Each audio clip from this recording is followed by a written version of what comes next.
right, shalom, shalom, shalom, shalom. I want to start off by giving all praises, glory, and honor unto Yahweh, Ba'ashem Yahushai, Ba'ashem Rachakadash, the honors of my elders and my apostles, a great millstone, which are the men that rule well, the men that taught us his truth.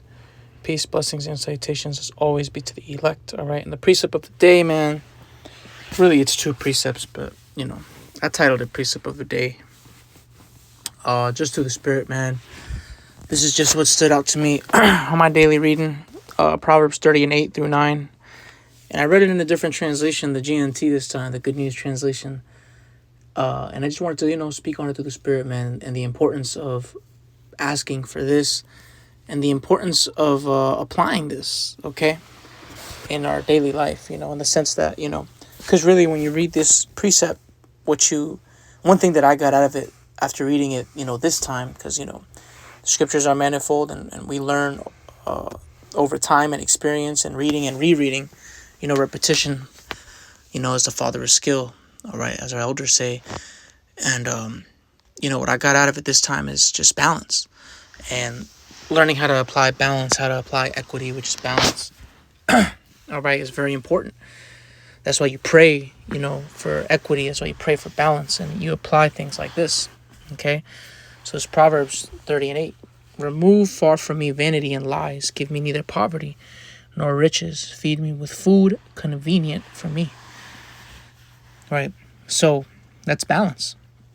All right? You don't want vanity and lies, and you don't want poverty nor riches. You don't want to be too poor, too rich, right? It says, lest or for fear that I be full and deny thee, and say, who is the Lord? Or lest I be poor and steal and take the name of my power in vain. Right, so I'm going to read it in the GNT now and speak on it through the Spirit. Okay, it says, Proverbs 30:8 in the GNT, keep me from lying and let me be neither rich nor poor. So give me only as much food as I need. If I have more, I might say that I do not need you. But if I am poor, I might steal and bring disgrace on my power or my God. Right, and that's, Yapa, man. This is something that, needs to be applied, man. This is something that we need to pray. All right, pray to Yahweh Ba'ashem Yahushai for this balance in our life. And this goes for everything. It's not, just literal food. It's, it's not just literal riches. All right, we apply it in the Spirit as well. I remember the Elder Monicon here in DC said that also applies to the Spirit. You don't want to be too poor in the Spirit or too rich in the Spirit. You're too poor in the Spirit, you'll be lukewarm. All right. And we know the scripture, man, the Lord will spew you out if you're lukewarm, all right? And if you're too hot and you get big-headed, that's a lack of balance. And what? Now you're prideful. Now you're separating yourself from your maker. And now you think you're the apostles, So this is a very important thing to say to the Lord. You don't have to say this exact thing. You can say, Lord, give me more equity and balance in my life.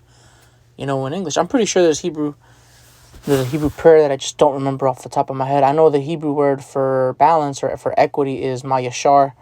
So you would say, Yahweh Ba'ashem Yahushai Nathan Laya ma yashar, or give me equity. Baba Kosha, Baba Kosha, Baba Kosha.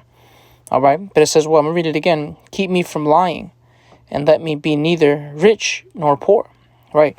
You don't want to be too low or too high. You want to be even kill. All right. Even. You want to be balanced because guess what? Part of the balance is sometimes you are on the richer side and sometimes you are on the poorer side. Being on the richer side, teaches you humility, all right? Teaches you to have balance, to stay level-headed. And sometimes being poor for a little bit, all right, will teach you patience, all right, long-suffering. These important attributes that we need to continue and to be men of the Lord, servants of Yahweh Ba'ashem Yahushai. See, that's the thing. Apostle Paul even said he learned whatever state he is in to be content therewith. All right. And it's the same thing, man. See, the scriptures are amazing, man, how they all interlink, because that's something Paul said in the book of Philippians. And this is something I believe King Solomon said in the book of Proverbs. Beautiful. You can link those two things together because, with the Lord, see, it's never, perfect. All right. In the sense, like in our lives and with our trials and our life, it's never going to be perfect until the kingdom is what I mean. All right. Because sometimes you will be on a low and then sometimes you're going to be on a high. All right. But what? The balance comes in when you learn how to work with those. When you learn how to be abased and you learn how to abound, like Apostle Paul said in the book of Philippians. Okay? So it says, If I have more, I might say that I do not need you. But if I am poor, I might steal and bring disgrace on my power. All right. So what do we need? We need balance. We need food convenient for us. All right. Whether physical riches or spiritual. Okay. But yeah, that's all I wanted to bring out through the Spirit, man. This precept of the day. I pray this was exhorting and edifying. All right. A daily application, man. These are the things that, we should daily apply, daily pray about. Okay? But nonetheless, that's all I wanted to bring out through the Spirit. I want to give all praises, glory, and honor to Yahweh, Ba'ashem, Yahweh Shai, Ba'ashem, Rachakodash, double honors to my elders, my apostles, a great millstone, which are the men that rule well and taught us his truth, peace, blessings, and salutations as always be to the elect. Shalom.